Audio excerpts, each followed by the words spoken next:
Good morning, good afternoon, good evening, ladies and gentlemen, boys and girls.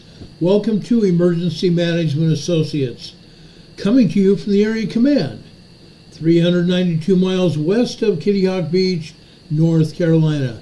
We want to welcome everybody who has joined us here on the Emergency Management Associates Network today. Thank you for being here with us. We appreciate it. We're going to start off this broadcast as we have in the past with the singing of the national anthem. I would ask that everybody right now please rise.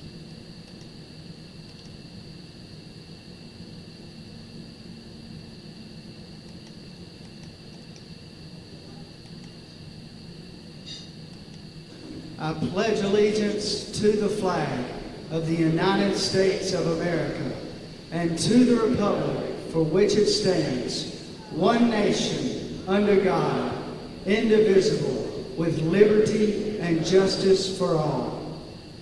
Now would you make welcome straight from Washington, D.C., the United States Army Corps Quartet. Yeah.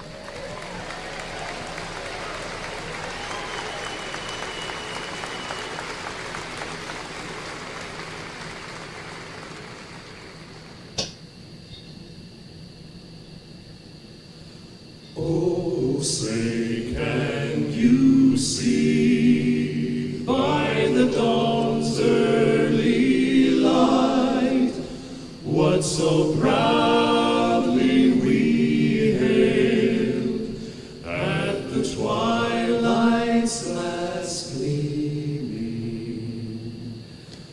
whose broad stripes and bright stars through the perilous fight o'er the ramparts we watched were so gallantly streaming, and the rocket's red glare, the bombs bursting in air, gave proof through the night that our flag was still there.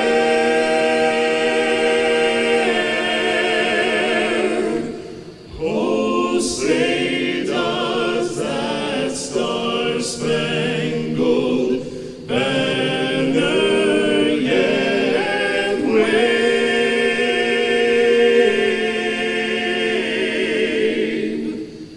o'er the land of the free and the home of the brave?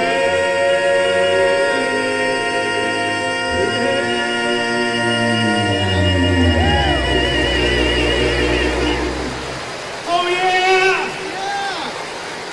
Come on, folks, let them know it. America's finest, the United States Army Barbershop Quartet, performing at the Barbershop Quartet Convention in 2015. I want to thank each and every one of these men for doing their job, bringing us that beautiful national anthem of the United States of America.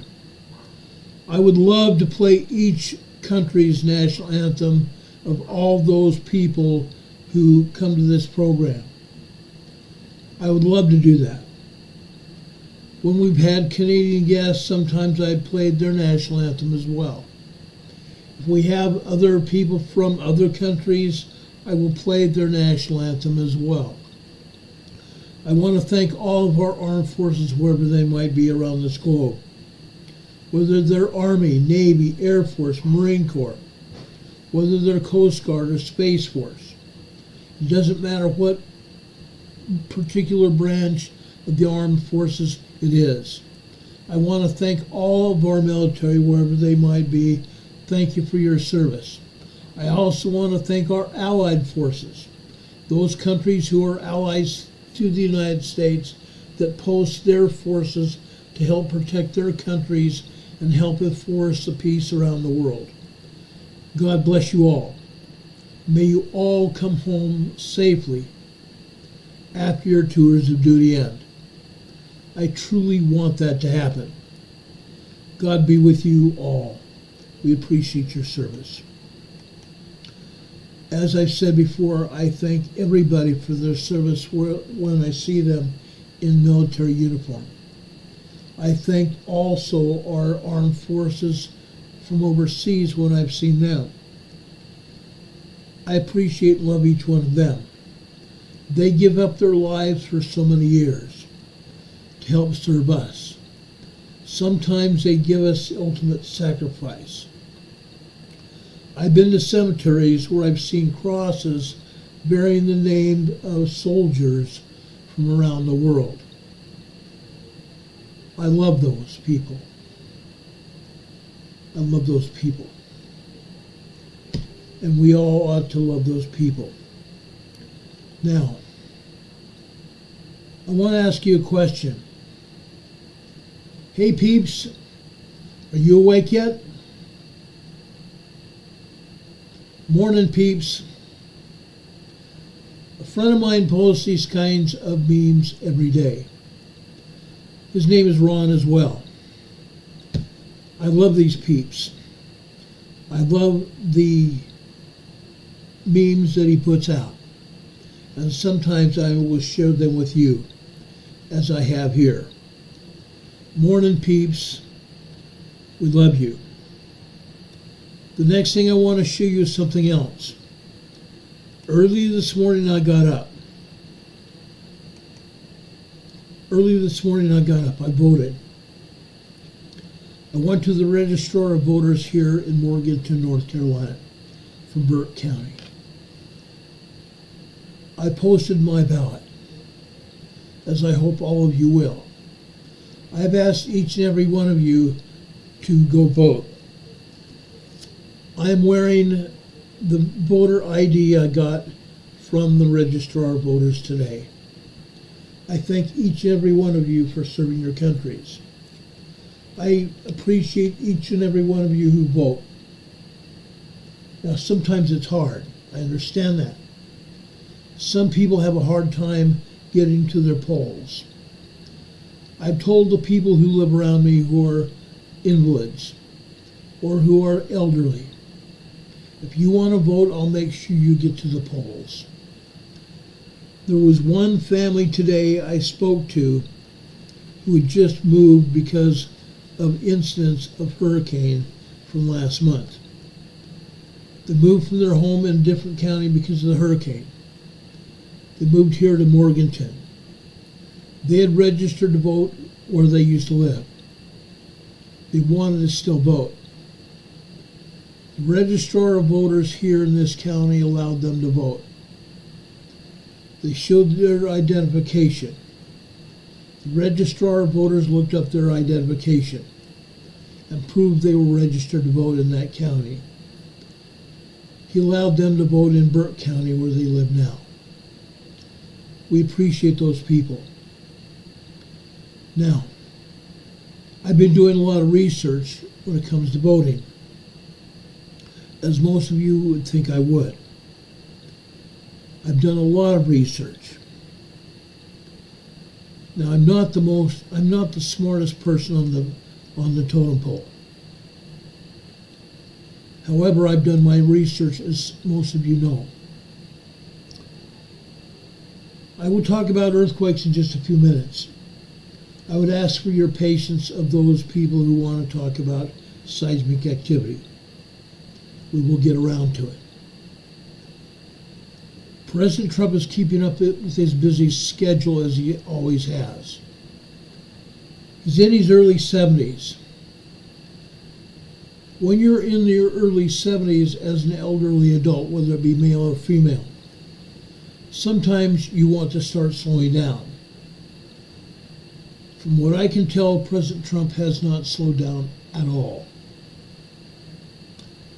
He's continuing on with his busy schedule today. He has another rally over in Georgia today. Now, while he's doing that, Vice President Harris has taken upon her to not show up for any rallies again today. She's taken another day off. With the federal election for the President of the United States 2 weeks away, you would think a campaign candidate would show up for a rally. Kamala Harris had many rallies scheduled. She had appearances at several network television stations. She didn't show up. Yesterday at the presidential rally here in North Carolina, President Trump took his digs at Vice President Harris, taking multiple days off from the campaign. Who takes off time from the campaign when it's less than 2 weeks before the election, as it is today? 13 days, including today, away from the election. And yet this is the second day in a row that Kamala Harris has taken off. I believe she's given up. My personal opinion. I have an opinion just like everybody else does. Does it matter what I think? I don't know. I think what I have to say is important. Taking 2 days off in a row. Is she going to come back? Right now, I kind of doubt it. With 2 weeks before the election, she's allegedly got no energy left. Joe Biden, the present President of the United States, he scheduled 2 rallies to go to. At one rally today, he took several digs at President Trump, one in which he said he would love to see President Trump in jail. This proves the same old thing that President Trump has said, that Joe Biden has lawfare on his mind. He doesn't care whether President Trump has or has not done anything against the law. He just wants President Trump in jail. Joe Biden himself should be in jail as well. Joe Biden has committed felonies, not just misdemeanors, felonies, since he's been in office and before he was in office. He should be in jail. Now, while Kamala has taken time off, her speeches typically last 15 or 20 minutes, where President Trump's speeches are scheduled for an hour to an hour and a half, and he usually goes 2 to 2.5 hours over. And he doesn't follow a teleprompter. Whereas Kamala can't even follow a teleprompter. Everyone knows that by now. Now, with 13 days left in the campaign, in the history of our country, probably one of the most important elections ever, former President Barack Hussein Obama, otherwise known as Barry Otero, is out stumping at Kamala Harris's campaigns, at her rallies. Why would he do that? It's much more than just being a former president of the United States. I'm going to explain where I'm coming from in just a second here. Obama's doing full campaign rallies for Harris. Obama is telling black men that they need to get out and vote for Kamala. The black men at some of these rallies have told Obama to pack sand, that they are smarter than that, and they're not going to vote for Kamala. Like I said, Joe Biden hit the campaign trail today as well, calling for President Trump to be jailed. Again, this proves what President Trump has said. A Biden's lawfare, with the non-stop lawsuits that Biden's cronies keep filing against him. If Kamala returns to Pennsylvania today to face voters in the battleground state, voters where she will still face hard-hitting questions with her word salad answers. They're not clear answers to any of the people's questions. Today is Hump Day,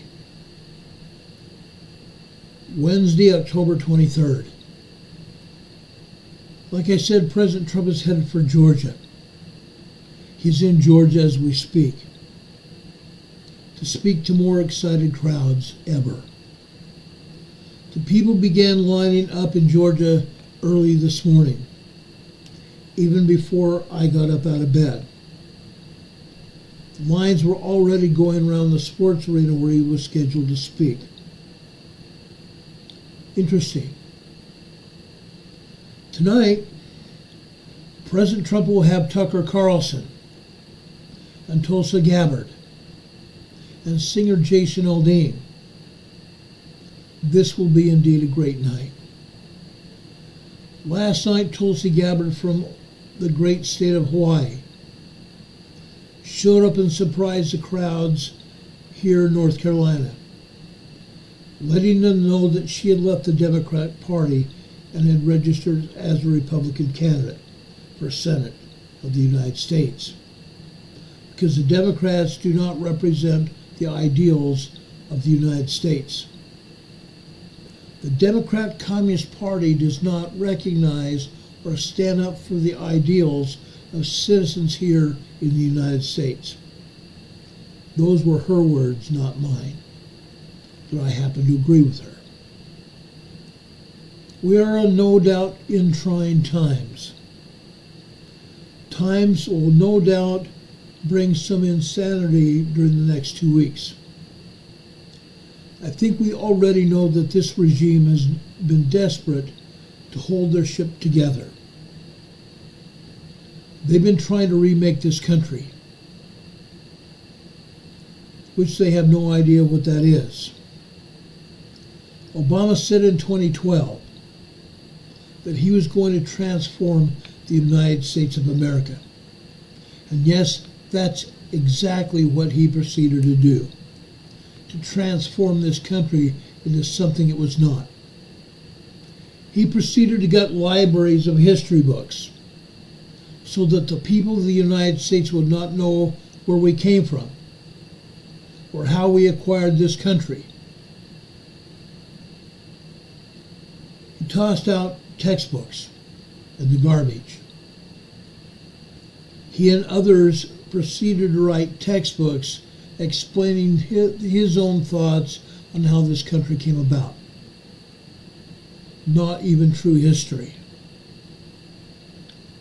So yes, Obama began to transform this country the way he wanted it. As you know, or some of you might know, Barack Obama should never have been president. Barack Obama was not born a citizen of this country. In order to be president legally, you must be a citizen of the United States of America. Just like Barry Otero was not a citizen of this country. The law also states that if you are a baby who was born into this country, from alien parents. You cannot also be a president of the United States. So Kamala Harris is also violating the law to seek the nation's highest office in this land.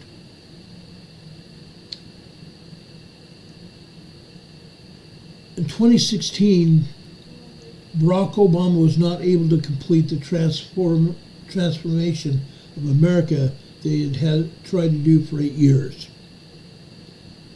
He could not do it because the law would not allow it. And the citizens of this country would not allow it either. Barack Obama and his regime were mad that Hillary is not put into power in 2016. And that President Trump was. Barack Obama was sure if Hillary got elected that she would complete the transformation that Barack Obama wanted. Barack Obama was going to sit in the wings and help her transform this country.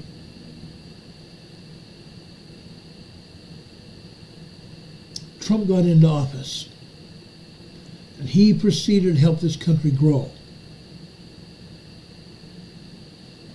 When he took over as President of the United States, he was able to lower gas prices to $1.89 a gallon. $1.89 a gallon.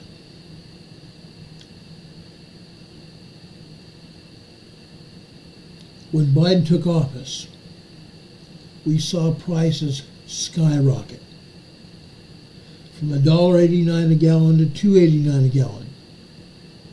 And pretty soon before I left Utah, it was $3.05 a gallon. And now it's nearly $4 a gallon in Utah. When I arrived here in North Carolina, gas prices were $2.69 a gallon.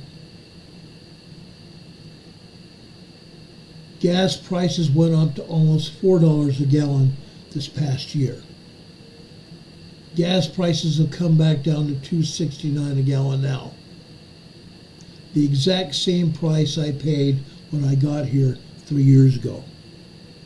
Over 3 years ago now. Now, Biden has been in office nearly 4 years. Biden has also tried to help transform this country.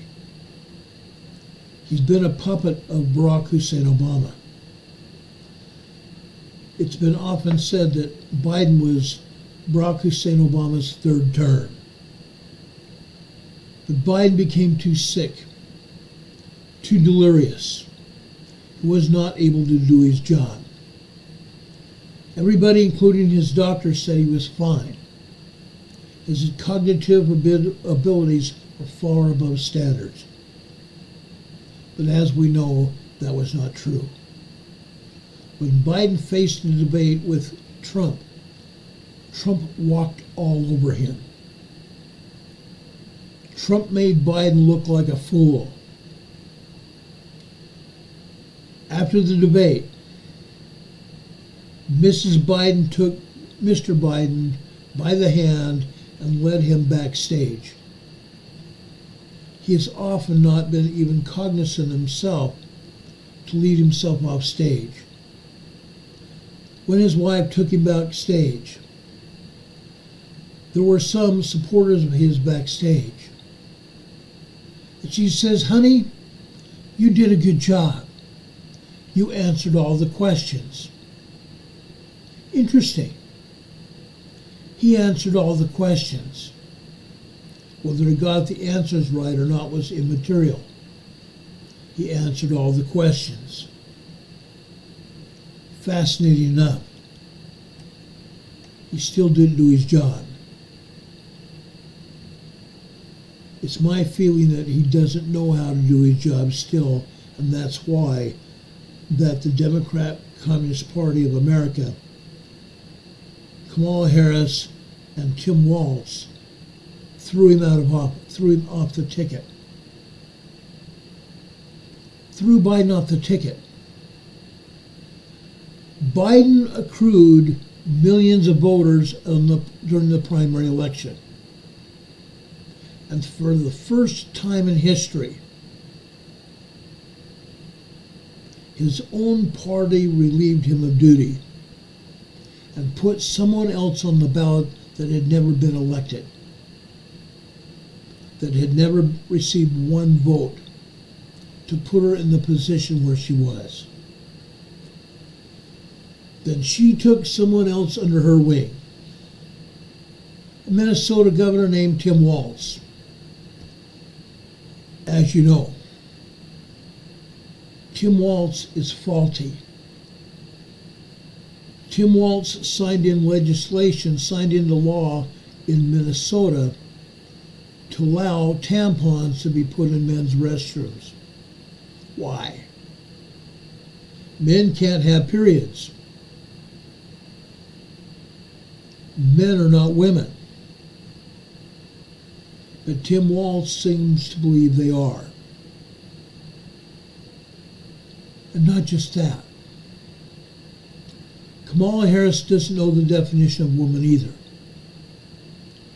Earlier this year, she was asked, who is a woman? What is a woman? And she was not able to give a significant answer to that question.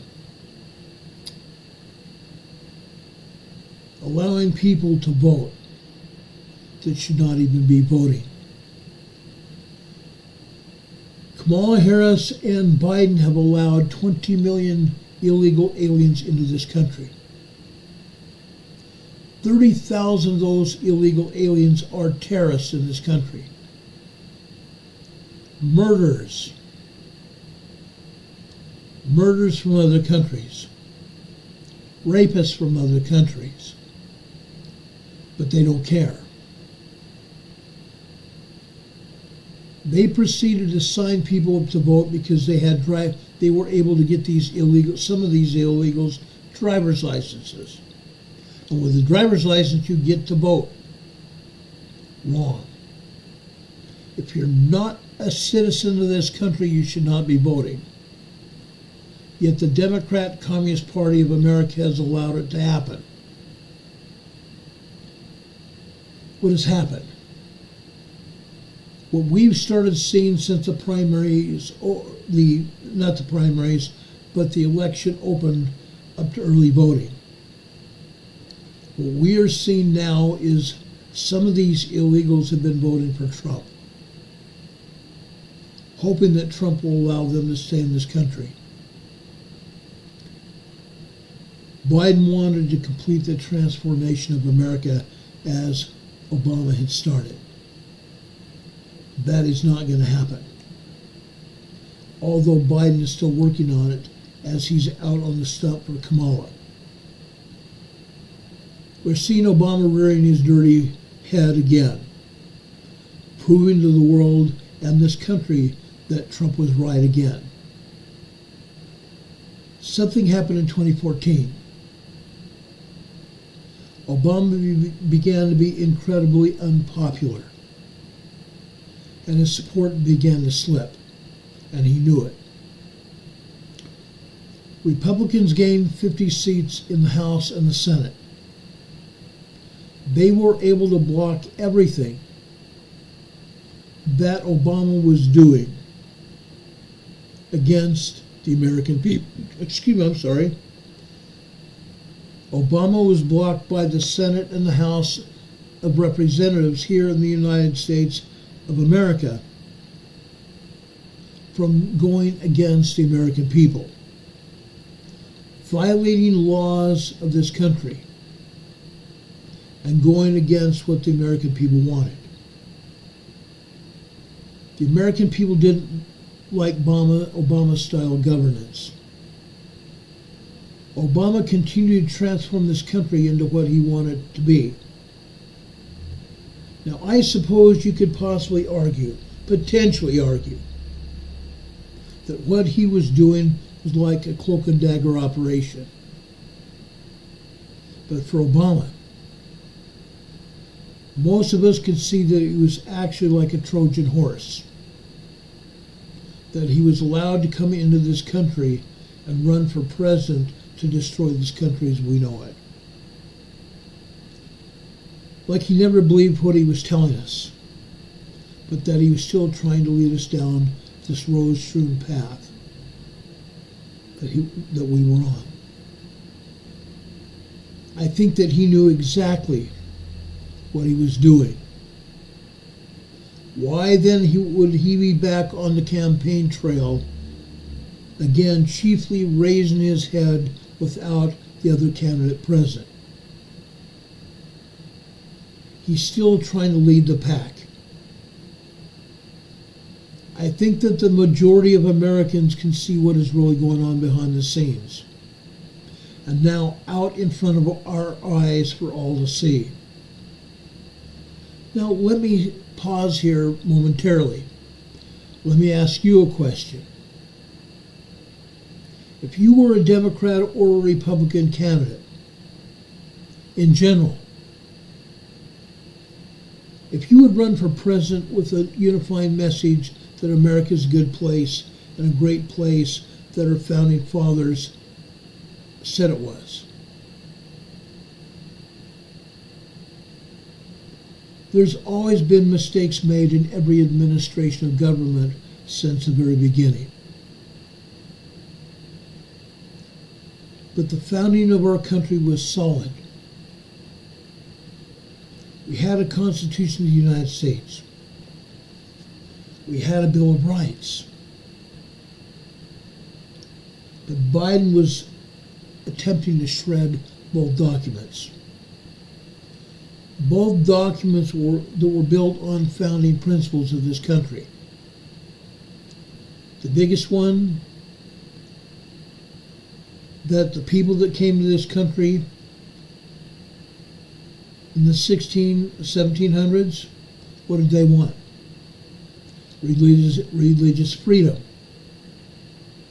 Why do you think we have the amendments to the United States Constitution? To provide each and every one of us with basic freedoms. And yet Barack Obama and others have been trying, or should I say attempting, to take those freedoms away from us. Freedom of speech. During the past 3 years, during the pandemic, Biden attempted to corral us into our homes, telling us if we left our homes, we would be arrested. Telling us that we could not leave our homes to go to church. Telling those who lost family members to death that they could not go to funerals for those people. They could not go to the hospitals to see those people that were sick. And they allowed those people to die in hospitals without even seeing their family members one last time. That's what this regime did. And yet this regime tried to blame it all on Trump.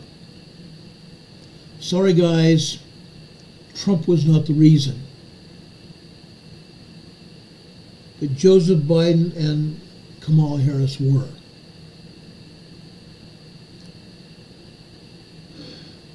Yes, every administration has made its mistakes. I sometimes have thought that there's no such thing as a perfect nation. But this is the best we have. I traveled to Sweden as a missionary for my church. Sweden was a home to many of my ancestors. I visited there. I even was able to speak with some of the descendants of my ancestors.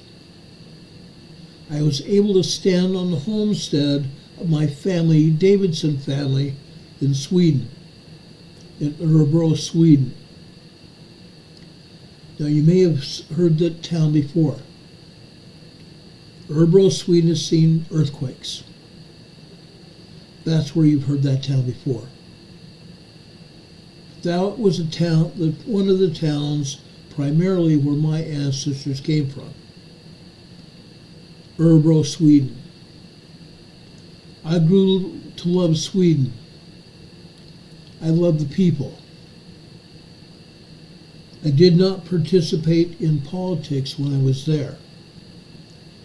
If you as a United States citizen attempted to partake in politics in a different country, you would lose your citizenship.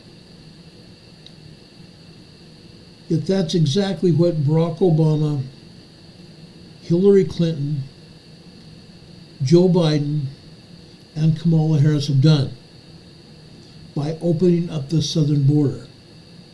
No, Hillary didn't open up the southern border, but she would have allowed it to happen. She said this as much in her speeches. Barack Obama was a patsy. He was a puppet, or I should say the puppet master. The first 24 hours in office, Biden signed 64 presidential edicts, nullifying everything that President Trump had done to seal the border in the southern part of the United States, even to the point of knocking down several walls that Trump had built, as well as selling steel that President Trump had transported to the border to be put in place as a wall at the southern border for pennies on the dollar. Biden also had doors cut in the fence that President Trump had put up to allow illegal aliens to come through the fence unabated. That's not what I call a legal invitation. It's an illegal invitation by a corrupt president.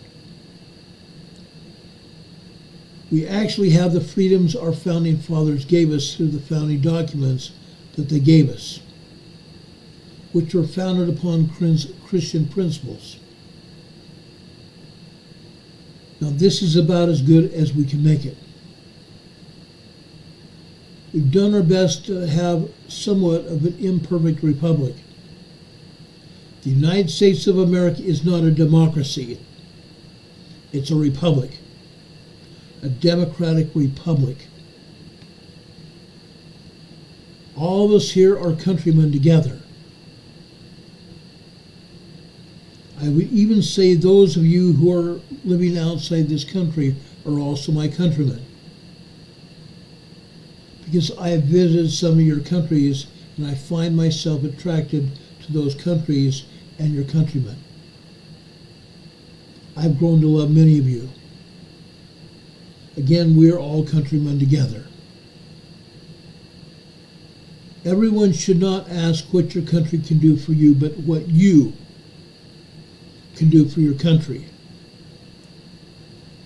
Those words uttered in 1962 by John Fitzgerald Kennedy are the polar opposite of what is actually happening today. People don't care what the country they can do for the country, but they are telling the country what the country can do for them. Begging. There are a lot of people here in the United States of America who are welfare recipients, whether they should be or not. They're taking money away from those of us who earned it, those of us who paid taxes. Just like Biden and Ms. Kamala are taking our taxpayer money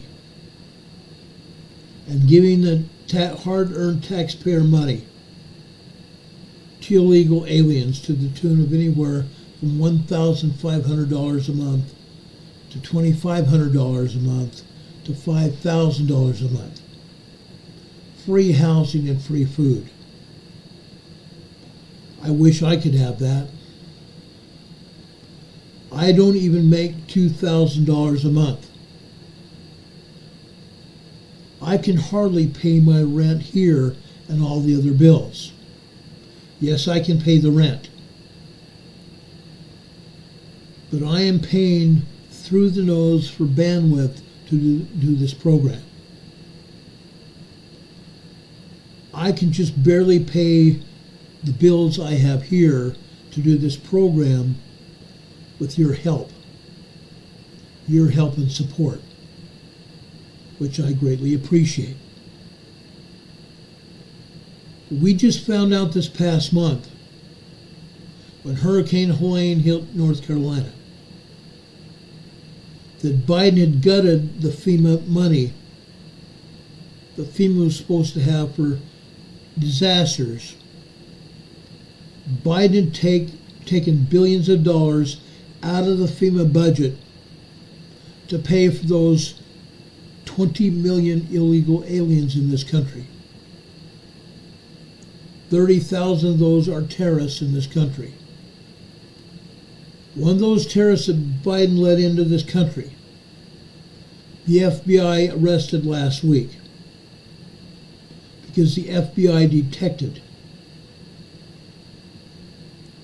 that the man was planning a terrorist attack on November 5th, Election Day. Laura Marie just gave us a $50 super chat. Thank you much, Laura. I appreciate that so much. I'm giving you an email sticker on your super chat, and I'm also giving you a thumbs up for that. God bless you, Laura. Thank you for your service to our channel. Thank you for your love and caring about me and my wife. Laura and her husband have been a dear friend of mine for a long time. Dear friends of mine for a long time. Laura and I have known each other for more years than we want to admit to. She's a very, very dear friend. Thank you, Laura, for your contribution to our program. We love and appreciate you. But Biden gutted the FEMA budget.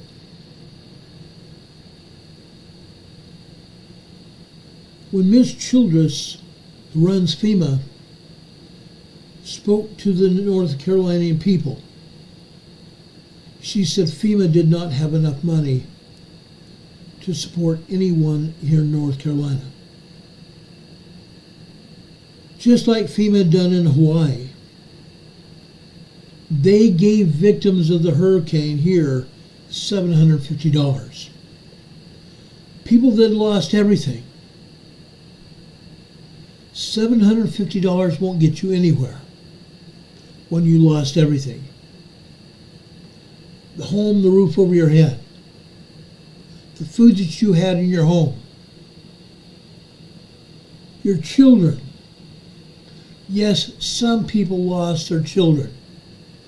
Other children lost their parents. Homes were destroyed. And yet FEMA wasn't willing to leave anything in anybody's hand but $750. And in some cases, FEMA denied that to other helpless victims. When I found that out, I made one call. I made one call to the Speaker of the House, Mr. Mike Johnson. Mike Johnson went digging within the House budget. And he dug up $30 billion that he appropriated for FEMA to provide money for people that lost everything.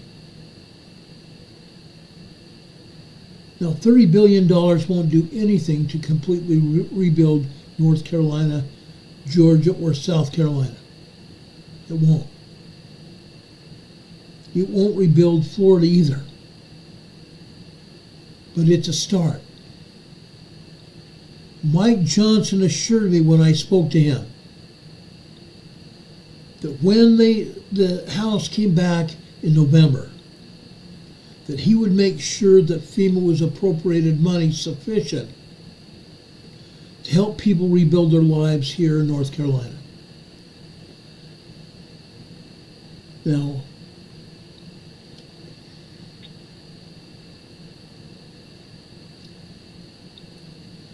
it hits home for me. Because I have a family that I know here in Morganton, North Carolina, who I have gone to church with for over 3 years. During that hurricane wind that was 65 miles per hour here in North Carolina, 2 large trees crushed their home. They might have lost 2 of their girls had those girls not moved just seconds before the trees crashed. 1 tree went completely through every part of their home. 1 tree fell over the roof and over the top of their home. The other fell across the middle of their home, completely gutting down the middle of the home. Now, there are good things that came from that. There was a family in the church here, and I'm not talking just about my church. Other churches have also helped other families here in Morganton and elsewhere throughout Western North Carolina.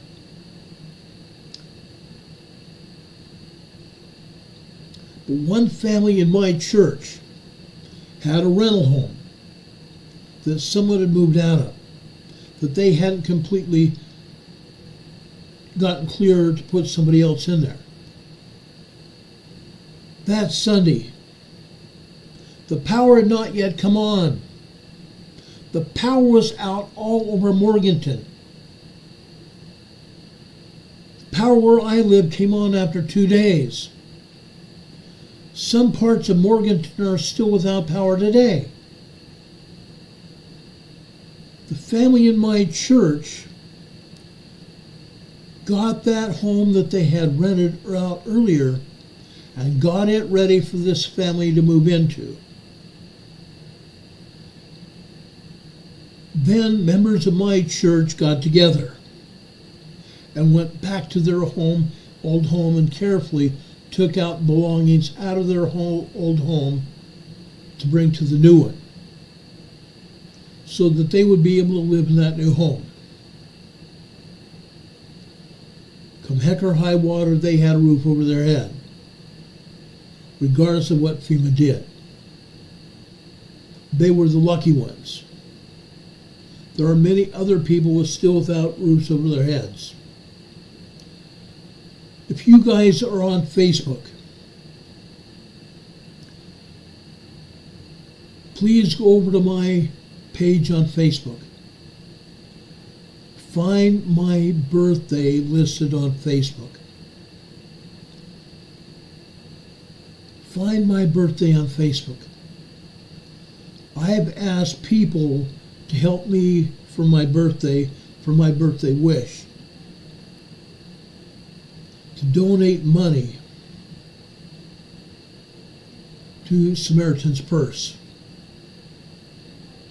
Samaritan's Purse is putting out money, goods and services to people in Western North Carolina, South Carolina, Georgia, and Florida who lost everything.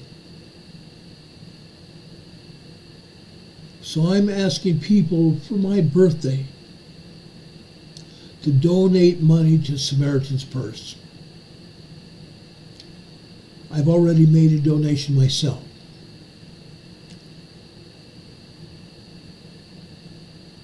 Now you may say, where did you get the money to do that? Because you help support me with donations here to YouTube and to our PayPal here to help us stay on the air. I have a little money that was left over for your donations, and I made a donation myself to Samaritan's Purse. And I called them personally and thanked them for what they do and for all that they are doing. So please find Samaritan's Purse and help me celebrate my birthday by helping people here in North Carolina. They need it. FEMA's not doing much of anything. FEMA's still staying away. FEMA's blaming militias for staying away, saying that FEMA representatives were accosted by militiamen telling them to stay out of North Carolina. That has not happened. That is false information. I don't like false information.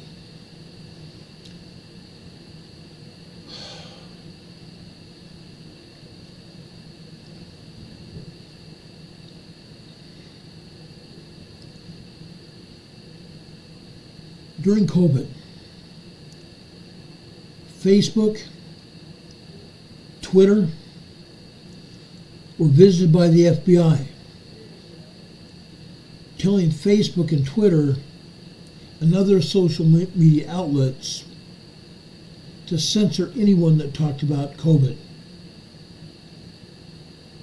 Well, it's come out now that the people that talked about COVID had a right to do it, because they were telling the truth. And yet the government, Joe Biden and his government, were lying to the people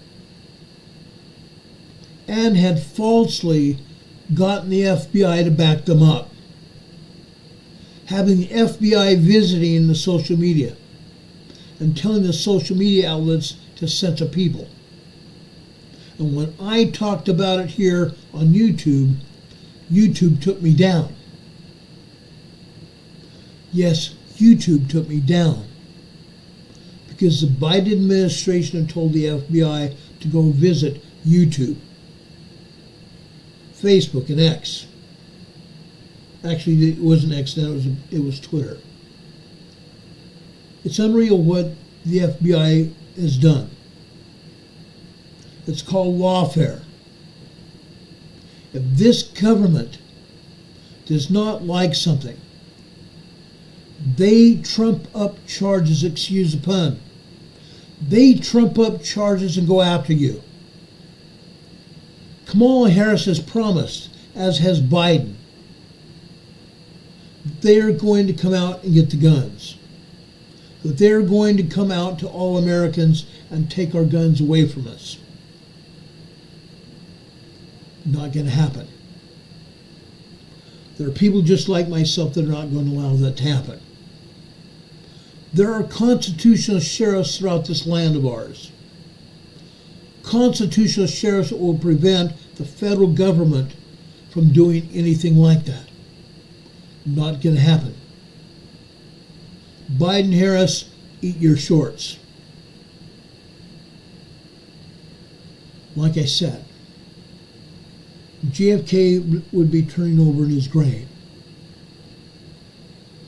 Ask not what your country can do for you, but what you can do for your country. It's a polar opposite today. Every president in my lifetime has run on the message, including Barack Obama. Barack Obama famously said that there's no such thing as a red state or a blue state. There's no such thing as a white America or a black America. There's just the United States of America. I'm in basic agreement with that. But Barack Obama has racialized the United States. It's all about black Americans. Like he said, he's gone out this week and told the black men that they should vote for Kamala Harris. And those black men said, no way. No way. I don't think that Obama has been totally truthful with us, even when he was president and before that time. And he's not now. It appears that the Democrat communist ship has sunk to the bottom of the ocean. Now we have to ask ourselves something else. What are they going to pull out of their hats? What are they going to do next? What are they going to try? Are they going to try again to assassinate President Trump again? They've done it twice. They tried twice to kill President Trump, unsuccessfully. Yes, the Biden administration and the Harris administration have tried twice. What are they going to do with Trump? What is going to happen next? What is going to happen next? Are they going to start World War III? Possibly. President Trump was said last night he was going to prevent World War III from starting. What if Biden starts it? What if Biden starts it? Is that what they're going to do? Something no doubt is going to happen. If any one of you were a Democrat, or even a Republican in general, what would happen if you would run for President of the United States with a unifying message that America's a good place and a great place, that our country's founding was solid? We know that there would have been mistakes made by every president that's ever lived and their administration. There is no such thing as a perfect country. What we have today is the best we have.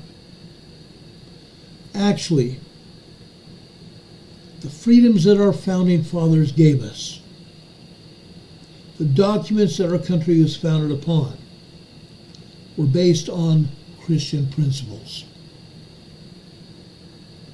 This is just about as good as man can make it. And I would hope you and I both, all of us, would do our best to perfect this republic that this nation is. We're countrymen together. We should quite frankly ask not what our country can do for us, but for what we can do for our country. When I first heard that line when I was a child,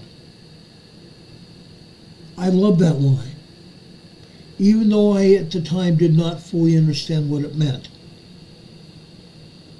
It's anti-welfare. It's Americans taking responsibility for themselves and their neighbors, not putting the burden on government. This puts the responsibility for this country's success right smack dab on the back and shoulders of each and every individual who lives in this country, to make sure it works, to make sure it's the most outstanding country that we can be.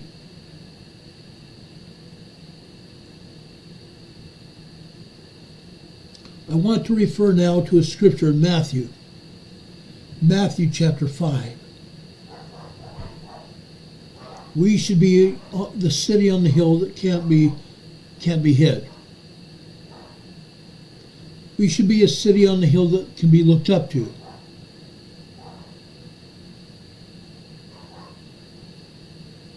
A candlestick, a lit candlestick, raised high over our heads. A candlestick that cannot be hid. We should be an example for every country in this world.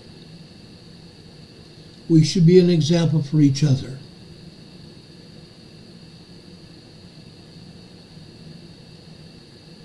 I think that we are probably the polar opposite today from that line quoted by John Fitzgerald Kennedy in 1962. Diane Kellman says, assimilate. If you come to this country from another country, assimilate into this country. What does that mean? That means trying to speak English. English is a predominant language in this country. If you refuse to speak English, maybe you ought to think about going back to your own country. If you expect Americans to bow down and kiss your feet, it ain't going to happen. You should assimilate into this country and help your fellow man. They are men and women just like you are. Men, women, and children just like you are. They deserve to be respected. Now, I have been following nearly every election since I was born. For some reason, I've been attracted to elections. I've kept my eye on elections for many, many years now, in my lifetime. Every president in my lifetime has run on the message, famously said, that there's no such thing as a red or blue state. There is a white America that everybody belongs to. Bond and free, male and female, children, black, brown, blue, purple, it doesn't matter. And I would be totally good with that. But I don't think that it is true in this day and age. Because there are those people like Barack Obama, Hillary Clinton, Kamala Harris, and Joe Biden and others that will not let it be that. I believe this country is totally divided. I believe the reason it is divided because of the leadership that we've had. Between 2016 and 2020, President Trump tried to take it back. But in 2016, this country was 180 degrees out. President Trump tried to take it back. Now he's trying to do it again. Today, I actually believe we are worse off than we were in 2016. Worse off than we have ever been. It's going to take some big shoes and big strides to bring this country back to what we should be. I would love to say, as Martin Luther King said, I want my kids to be judged not by the color of their skin, but by their character. I do not want to judge anyone whether they are good or bad. That is not my responsibility. That belongs to one person. That person is Jesus Christ.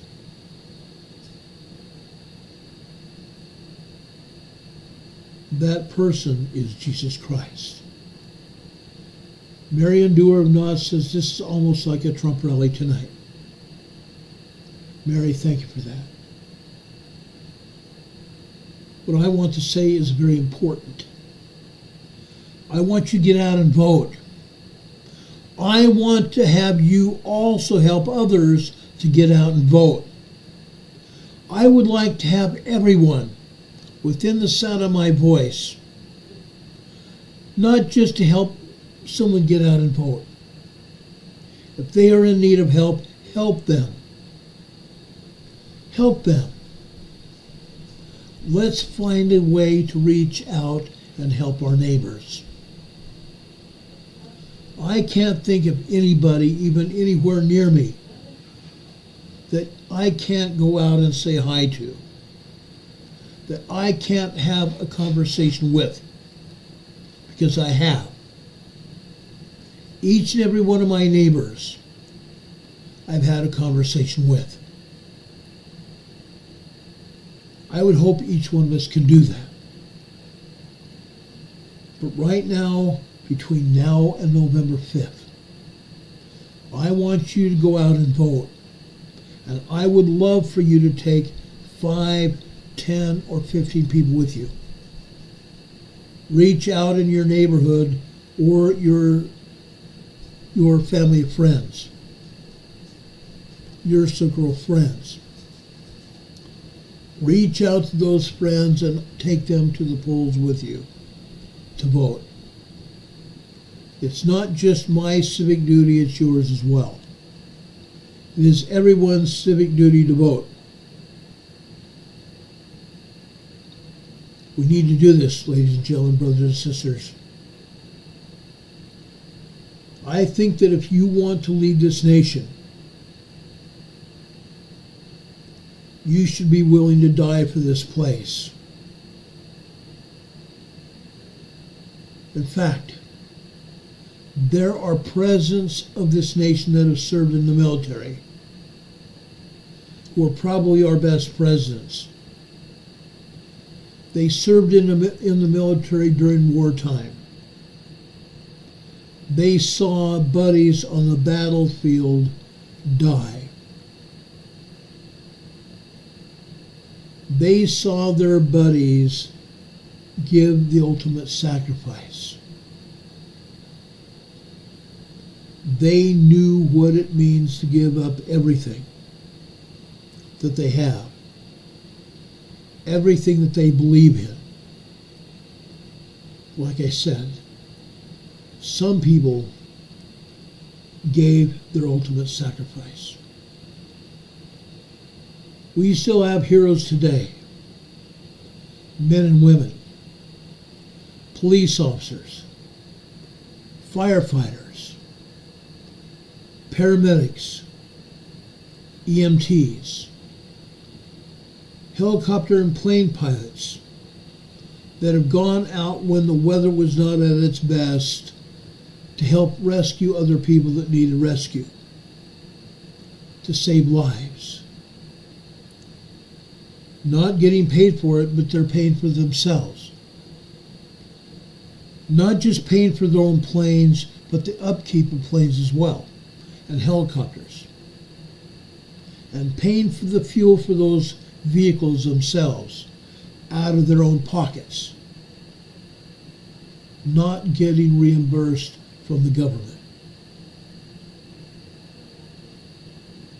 They were giving their lives and time to protect ours. Today, I think that President Trump needs to stay 2 steps ahead of the Democrat Communist Party that are working against him.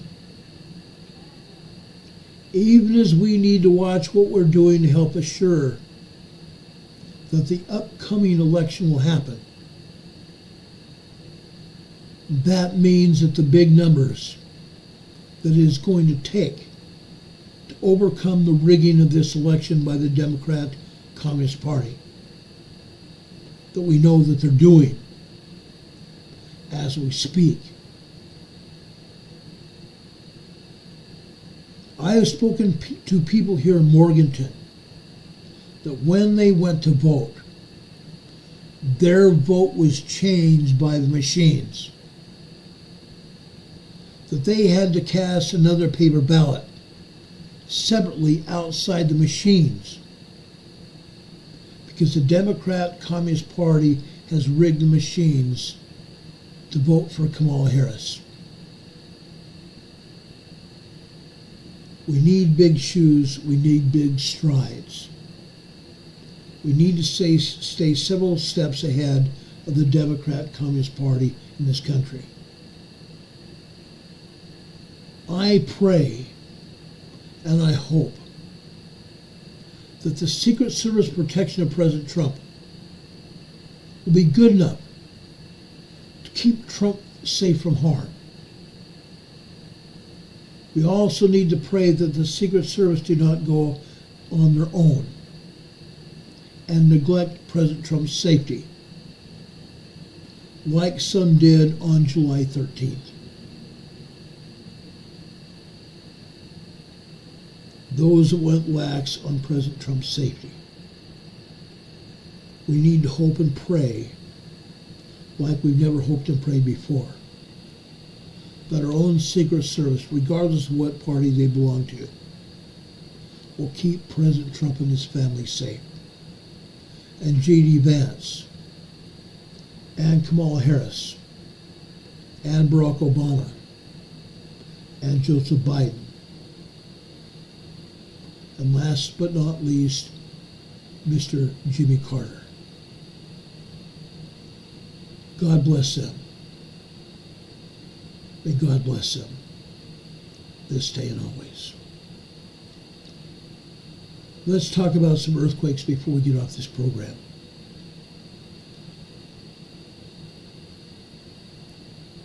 I told you I voted. I want to talk about earthquakes that happened today.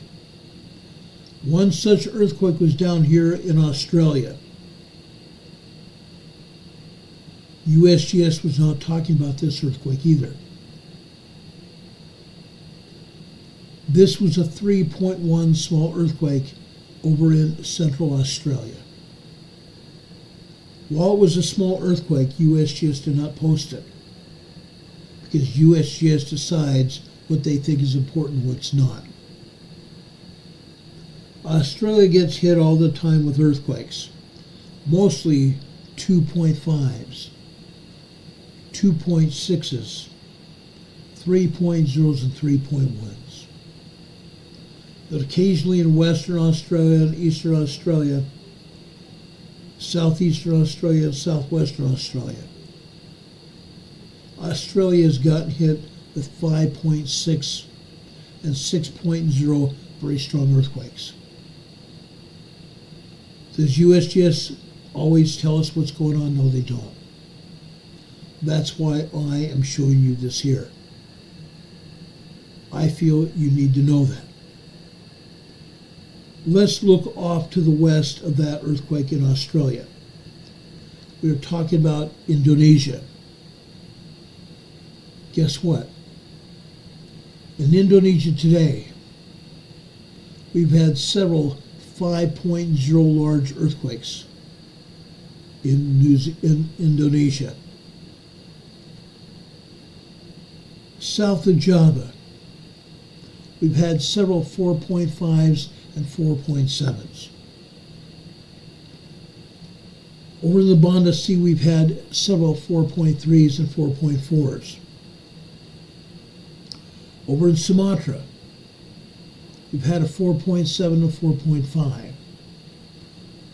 Western Sumatra. We go over to Papua New Guinea, we've had several 5s. 3 5.0s. One was downgraded to 4.9. I'm still counting that as a 5.0. Because the USGS decides that they want to downgrade to the nearest 0.9. The 0.9 society is alive and well.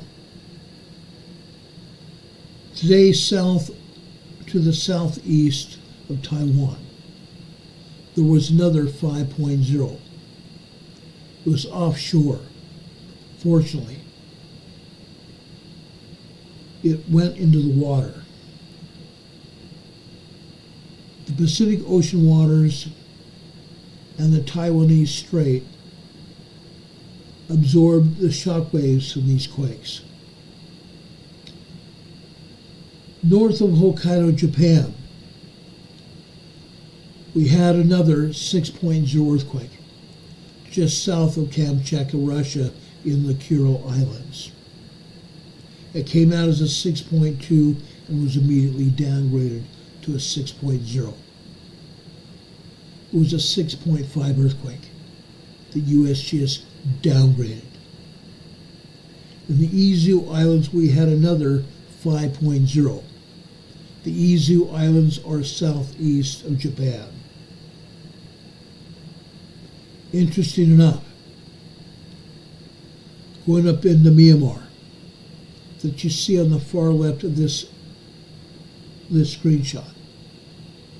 Myanmar, 4.1 and 4.5 earthquakes. One in southeastern China, another 5.0 earthquake. In Kukur, or not Kukur, Ku, China. Kuqu, China. A large 5.0 earthquake. 5.0 earthquakes, large earthquakes, regardless what USGS or some of the agency call them. They are still destructive earthquakes. Very destructive earthquakes. They do harm and kill people. I still do not understand why the USGS decides they're going to call an earthquake a light earthquake when it's actually a moderate earthquake, and why they call a large earthquake a moderate earthquake. I will never quite understand. Now, I want to give some recognition to Heidi Petrick. She's a member of our Emergency Management Associates team here on YouTube. She just gave us a $20 super chat. Heidi, thank you so much for that. I just gave you an email sticker on your super chat. I'm giving you a thumbs up for that. God bless you, Heidi, for supporting this channel, on helping keep this program on the air. I appreciate it. I appreciate it greatly. I want you to know that. It means a difference. It's a great difference. Let me show you some other earthquakes that have happened here. Let's go over to South America. Look at the earthquakes here in Chile and Argentina. 15 earthquakes here in Chile and Argentina, and one in Peru. A 4.7 Peru. Other 4.3s and 4.5s also in Chile, and in the coastal area of Chile and Argentina, the border area. Some of these earthquakes in northern Chile are 3.3, 3.5, and 3.7 as well. Over in Colombia, Santander, Colombia, 2.1 and 2.7 minor earthquakes there. Interesting enough. Now, I want to go over to the West Coast. Yes, I am skipping over central and southern Mexico. There are 14 earthquakes in southern Mexico.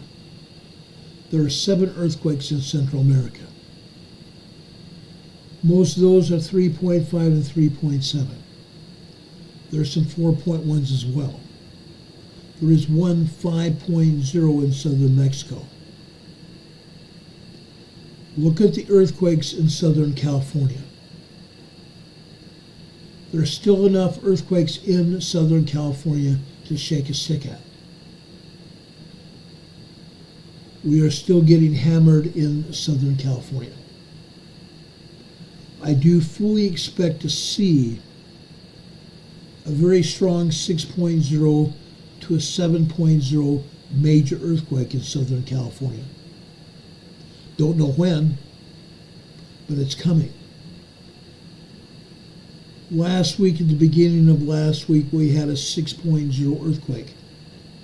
6.1, very strong earthquake just off the coast of Costa Rica. That energy has gone north. We've had a 5.0 in southern Mexico. We also had a 4.9 in the Gulf of California. Earthquakes are happening. That large seismic energy is going to move into Southern California. I would hope that each and every one of you that live in California have a preparedness kit.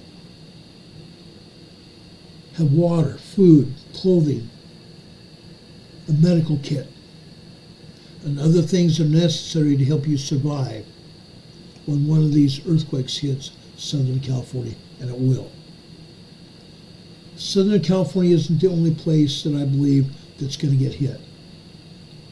I believe we're going to have major earthquake in San Francisco Bay Area. We haven't had one of those since 1989. We are past due. I would hope those of you in Central California, Northern California, and Southern California are getting prepared. The San Andreas Fault is going to let loose. And you and your families are going to be in danger. You, your families, and your friends are going to be in danger. Please don't take this warning lightly, as I don't take it lightly talking about it. Off the coast of southern Chile, in the West Pacific Rise, YouTube shows a 5.0, not YouTube, I'm sorry, USGS shows a 5.0 earthquake on the Western Pacific Rise. What they're not showing you is there's also a large 5.1 earthquake off the West Pacific Rise. They're not showing you that, are they? They're also not showing all the earthquakes in Turkey, the Middle East. They're not showing you all the earthquakes in Greece, Italy, Croatia, Scandinavia, and Romania, France, Germany, and Spain, and around the Strait of Gibraltar and over in the Canary Islands. You folks need to be very concerned. Last but not least, I want to talk about Iceland. Iceland is overdue for another volcanic eruption. It hasn't happened yet, but it's going to. It's going to. And when it happens, this time, someone could get injured or worse. That magma has left under the Svartsengi area. Let's go over to the USGS map. Let's go over to the USGS map. I want to show you this.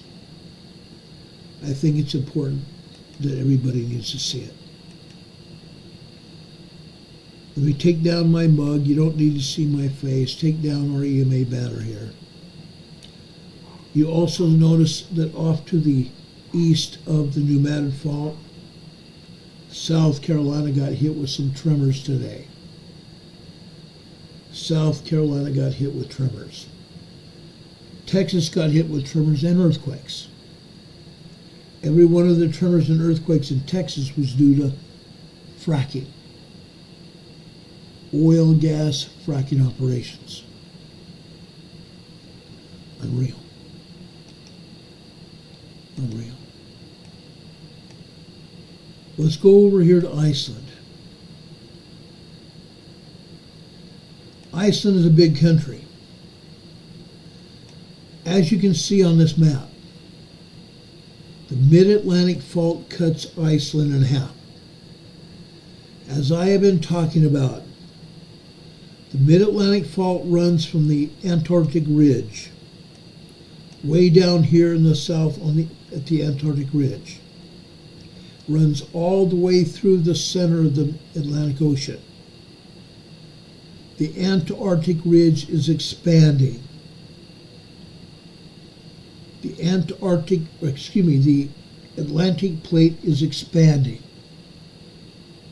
It's pushing Europe and Africa in an easterly direction.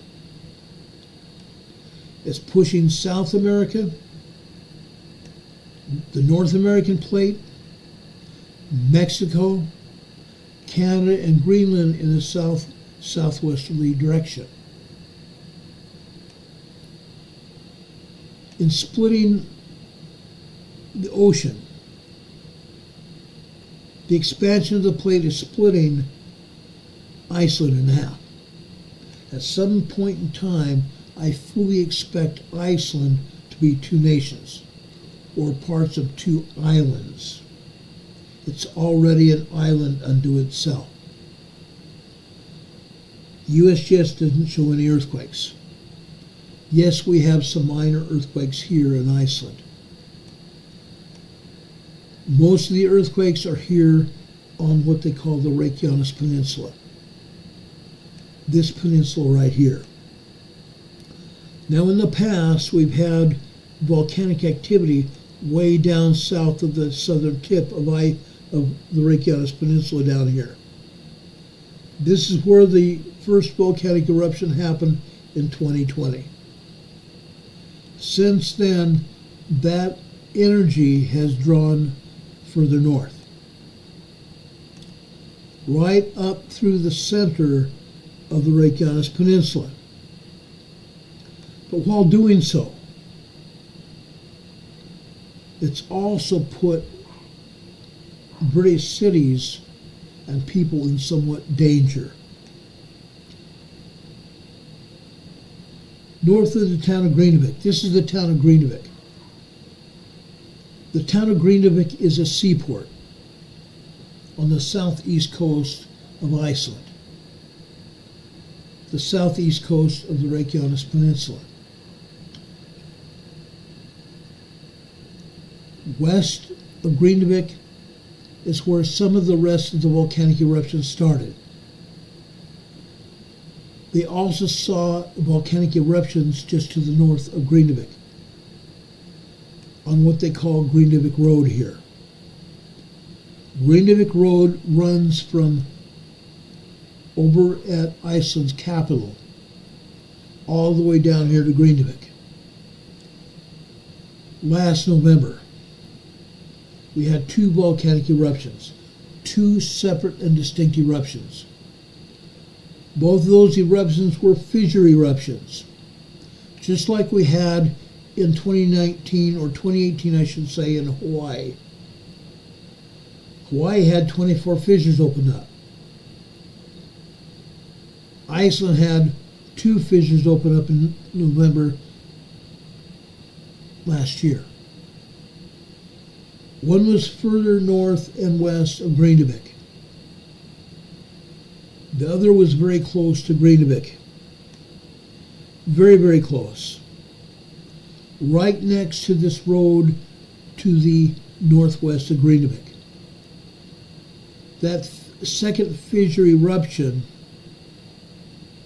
had lava pouring out of it that went down into Greenavik and completely destroyed 4 houses. Completely destroyed 4 houses. Since that time, the fissure eruptions have been 3 since that time. Actually 4, I'm sorry. 4 fissure eruptions since that time. They've all been north of Greenavik. One fissure eruption threatened Greenavik because lava poured out of it and went down here to the north of Greenavik, and the authorities had built a wall around Greenavik, around the entire town of Greenavik. The wall was 64 feet tall, completely protecting Greenavik. Other lava poured out of the fissure and completely missed Greenavik. It poured out of the fissure over to this highway here, Greenavik Highway. It didn't go past the highway. However, the third eruption did. The third eruption went past the highway. There are farms and other homes out here in the countryside of Iceland. Those homes and farms were threatened by the lava, but the lava never got to those homes. I believe it was prayers that stopped the lava from going to those homes. Now, since then, we've had 2 more eruptions. Those eruptions have centered in this area here. Okay? 2 more eruptions. 2 more fissure eruptions. One was 6 kilometers long. The other was 3.5 kilometers long. The lava covered this roadway here, but no damage was done. Where did the lava come from? Right beneath this power plant. This is a geothermal power plant where men have tunneled into the upper magma chambers of the volcano to obtain steam to power turbines to generate electricity and also water for the entire country of Iceland. Right beneath this power plant is a great big huge reservoir, a magma reservoir. Every time one of these fissures closes and is no longer pouring magma out, that reservoir begins to refill and recharge. This last time, right before the fissure eruption, scientists were actually wondering whether that reservoir was going to pop and take out this power plant. There's a smaller power plant just to the east of Reykjavik, Iceland, the capital of Iceland, but it is a smaller power plant. If this magma reservoir beneath Svartsengi pops, it would take out this power plant. It would also take out the Blue Lagoon Spa right here. It would take out the Blue Lagoon Spa and the power plant. I hope and pray that never happens. Because so far, every time that reservoir has gotten to a certain point, the magma's left that reservoir and gone north. Gone east and gone north. And the magma is plugged through rock. Smashed through rock, causing earthquakes. And finally reaching the top of the ground where it forms a fissure. An eruptive lava fissure. I wanted to let you know what's going on. Because again, magma is refilling that magma chamber beneath Svartsengi. Right now it's not posing a danger to the power plant, but it could. Now, I don't know whether it's going to pose a problem to life, to people's lives, but it very well could. If people are traveling on this highway, and there's a fissure eruption, lives could be in danger. Lives could be in danger, guys. I just wanted to let you know what's going on. Okay? That is what's happening here in Iceland. Now, while that's going on, we've had earthquakes here in Spain. We've had earthquakes over here at the Strait of Gibraltar, in the Azore Islands just west of the Strait of Gibraltar, out here near the Mid-Atlantic Fault. You saw an earthquake here. This is not quite at the Mid-Atlantic Fault this time, as we have had other earthquakes that were. This earthquake is given the recognition of being in the Azore Islands. Yes, ladies and gentlemen, there are islands here belonging to the Azores. This is a 4.3 earthquake out here in the Mid-Atlantic.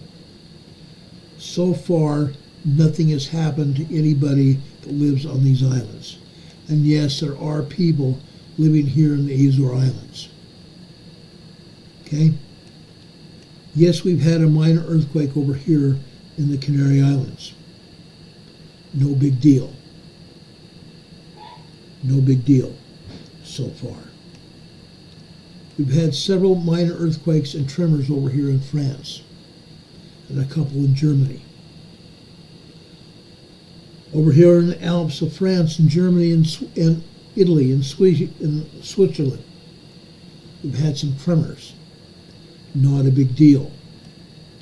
Central Italy, we are still seeing earthquake swarms. That still remains a problem. Because when we have swarms, we think of large earthquakes incoming. And yes, that indeed can happen. That indeed can happen. Mount Etna. Mount Etna is off on an island just off the coast of Sicily here. Mount Etna is erupting again. I just want to give everybody a heads up. So far, the companion volcano over here called Stromboli is not erupting like Etna has been. Mount Etna sometimes rests for several days or weeks, and then it erupts again. Stromboli remains quiet for quite some time, and when it erupts violently. That's why they call it a Strombolian eruption. Down here in Greece, we've had 25 earthquakes here in Greece. Earthquakes in Greece itself and out here in the islands of Greece, including the Dokkanese Islands that are just west of Turkey. There have been earthquakes here in Turkey to the south and to the east and to the west.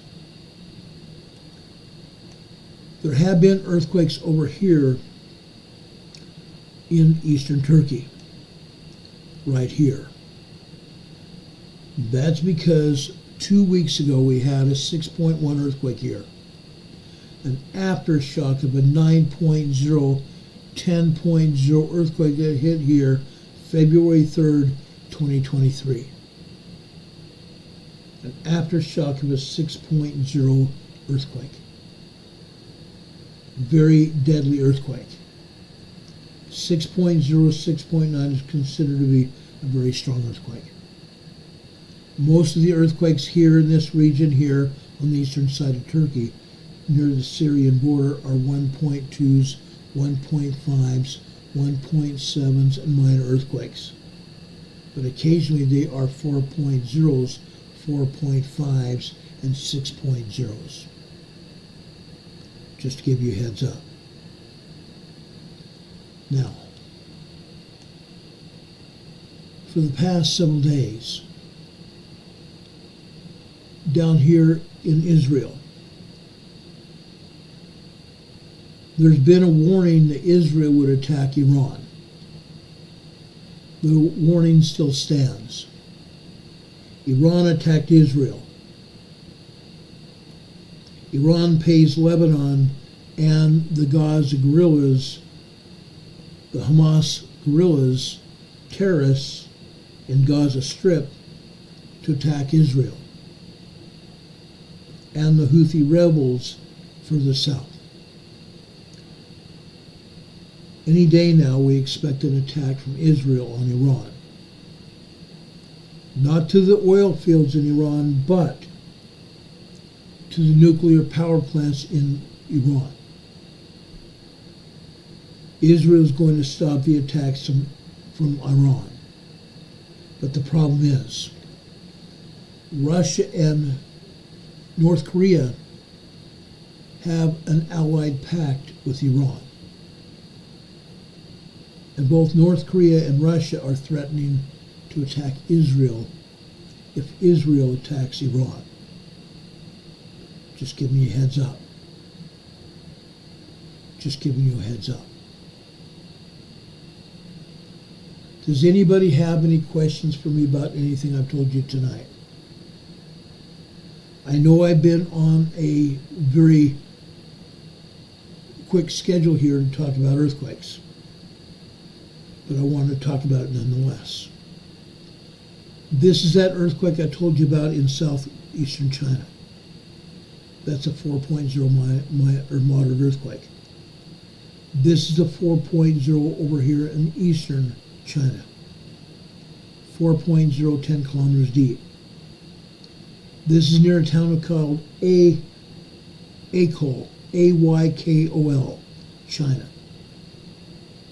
117 kilometers west of Aykol, China. This is where the earthquake hit south of Kamchatka Peninsula here in the Kuril Islands today. USGS is now showing this as a 6.2. They had originally downgraded to 6.1 and 6.0. Now they're calling it 6.2. I've done my research on this. It was a 6.5 earthquake. A very strong 6.5 earthquake. That energy is going to continue north here to the Aleutian Islands. Earlier this week, on Monday, we told you about a 5.0 here in the Rat Islands. Attu Station, Aleutian Islands. With this 6.0 energy coming here, it's going to come through the Aleutian Islands here. And again, there is a high capacity amount of seismic energy here in the Gulf of Alaska. At any point in time, we could see another 7.0, 7.5 earthquake near Anchorage or thereabouts. It can happen. It can happen. Okay? Tomorrow, I will talk more about the Pacific Northwest in California and Montana. I will give you a complete update about what's going on tomorrow evening. I'll also give you a political update about what's going on with Kamala Harris. I have a feeling she's not going to come back. I have a feeling she's not going to come back. My personal opinion.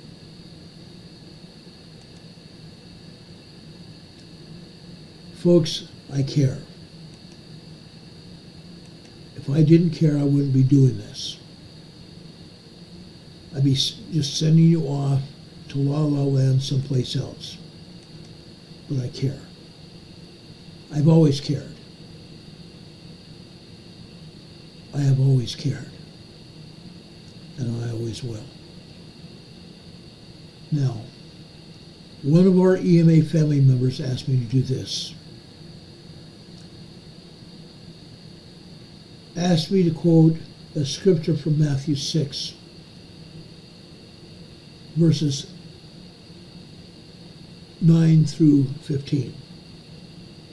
Actually, I'm going to go even further than that. I'm going to go down to verse 5 through 15. We're talking about the Lord's Prayer. I want to offer the Lord's Prayer for each one of you. We need to learn from the Lord Jesus Christ about how to pray ourselves. The Lord has taught us how to pray. We address our Father in heaven. We thank Him for our many blessings. Then it is okay to talk about some of the things we need. Yes, Jesus and our Heavenly Father know what is on our heart and our mind. But yes, they do want to hear from us. They want to help us. But they want us to ask. Then again, you thank them for all the many blessings that you've had. Then you close in the name of Jesus Christ. Amen. In verse 5 in Matthew chapter 6. And when thou prayest, thou shalt not be as the hypocrites are. For they love to pray standing in the synagogues and in the corners of the streets, that they may be seen of men. Verily I say unto you, they have their reward. But thou, when thou prayest, enter into thy closet or a bedroom, and when thou hast shut thy door, pray to thy Father which is in secret, and thy Father which seeth in secret shall reward thee openly. But when ye pray, use not vain repetitions, as the heathen do. For they think that they shall be heard for their much speaking. Be not ye therefore like unto them, for your Father knoweth what things ye have need of, before ye ask him. After this manner therefore pray ye, Our Father which art in heaven, hallowed be thy name. Thy kingdom come, thy will be done, on earth as it is in heaven. Give us this day our daily bread, and forgive us our debts, as we forgive our debtors. And lead us not into temptation, but deliver us from evil. For thine is the kingdom, and the power, and the glory, forever. Amen. For if ye forgive men their trespasses, your heavenly Father will also forgive you. But if ye forgive not their trespasses,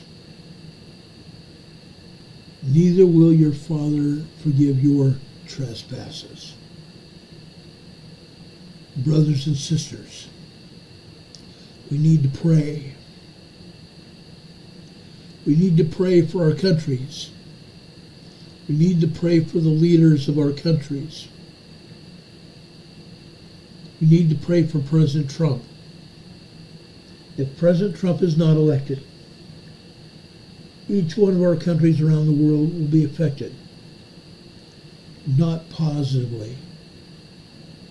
Not positively.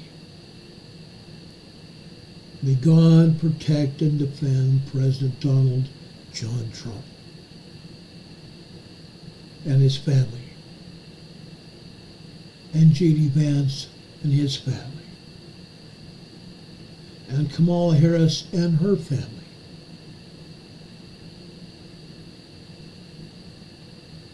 and Joe Biden and his family, Barack Hussein Obama and his family, and our President Jimmy Carter and his children and grandchildren. God be with and protect them.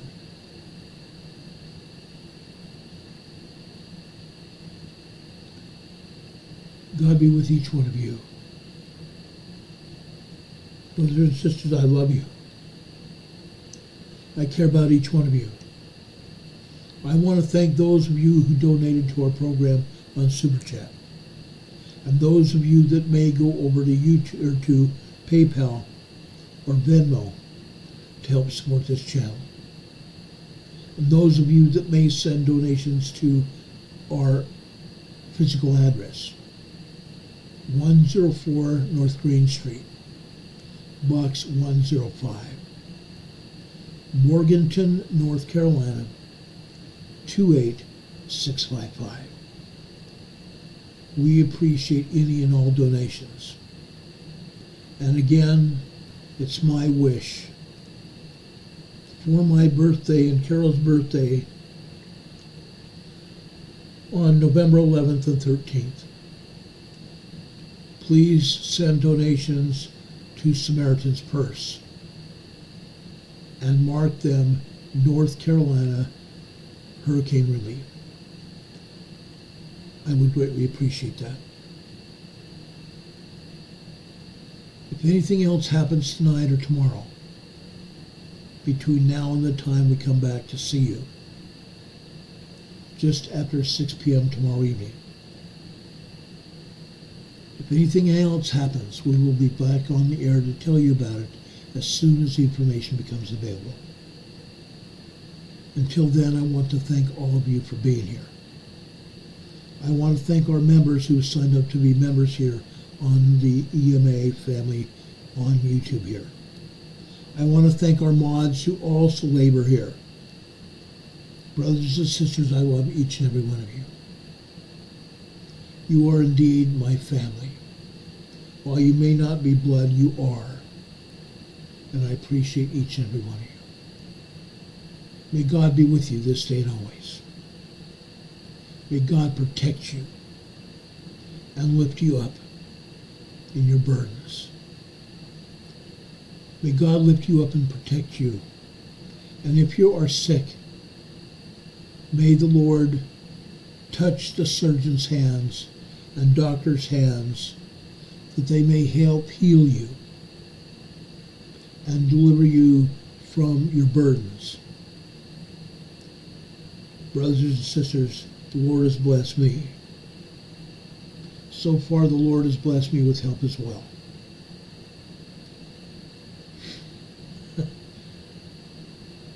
Arnold's asking how old I am, and Carol. Carol's younger than me. Now, while some of you may think I'm really, really old, I'm about as old as you are. No, I'm not going to tell you my real age. But honestly, I should not be even wearing this. Just to give you an idea. This delivers oxygen to my body. It's called a nasal cannula. Back when I was a police officer, I was a weapons instructor to the police officers and civilians. I taught firearms training. I taught police baton training. I taught chemical mace training and other deterrents as well.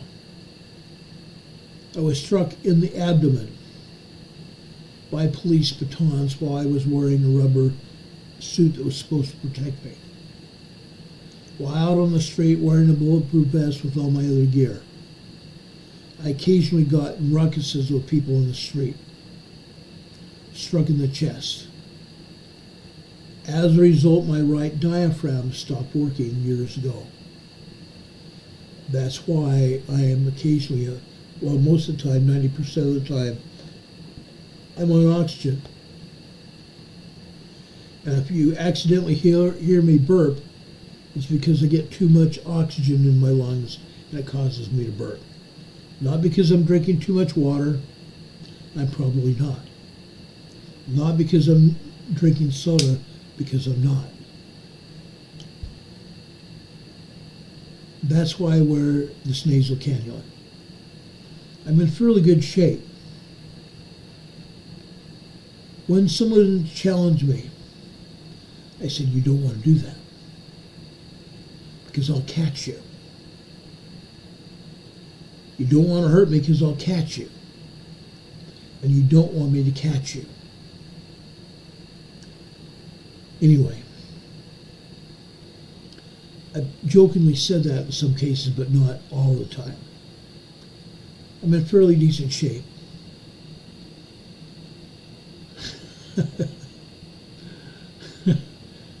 Dean, Demon Catman's my friend Dean from the east of England.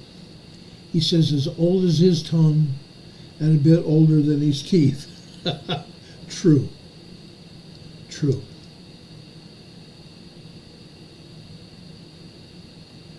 Arnold says he needs to know how old I am and how old Carol is. I'm in my late 60s and Carol's in her mid-50s. Carol's been with me for a good long time, although for about 2 years we were separated. We remarried last year, and we're both happy we did. I love my wife Carol very much, and she loves me. I take care of her and her dogs and she takes care of all of us. Carol is a lovely lady that sometimes you guys get to see because she comes up into our office here and waves at you guys. She's a good lady. Sometimes you see her in the chat, and also you see our son. Paul Colo comes here in our chat and lets his presence be known. While he may be my stepson, I consider him my blood. Paul, Thomas, Austin, Lewis, and our daughter Katie are wonderful. I have 4 other children by my first wife, all because of my first wife's tongue. I don't get to see or talk to them. I haven't seen or talked to them in over 20 years. Natalie, Melissa,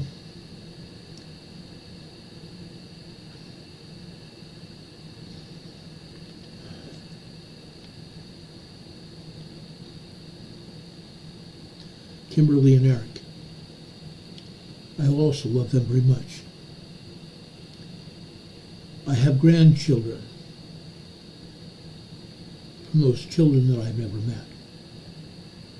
Yes, I have seen some pictures of them. Yes, I have seen some pictures, but I've never met them. But Carol's children call me Dad, and I love and care for them greatly. And Carol and I have continued to help them as well. Brothers and sisters, I love them and I love you. I always will. I ask the Lord to bless and protect you, as well as our President Trump. God be with you all, this day and always. God be with you until we meet again. Have a good night, folks. I love you very much. We will see you on the other side. Good night, everybody. Much love.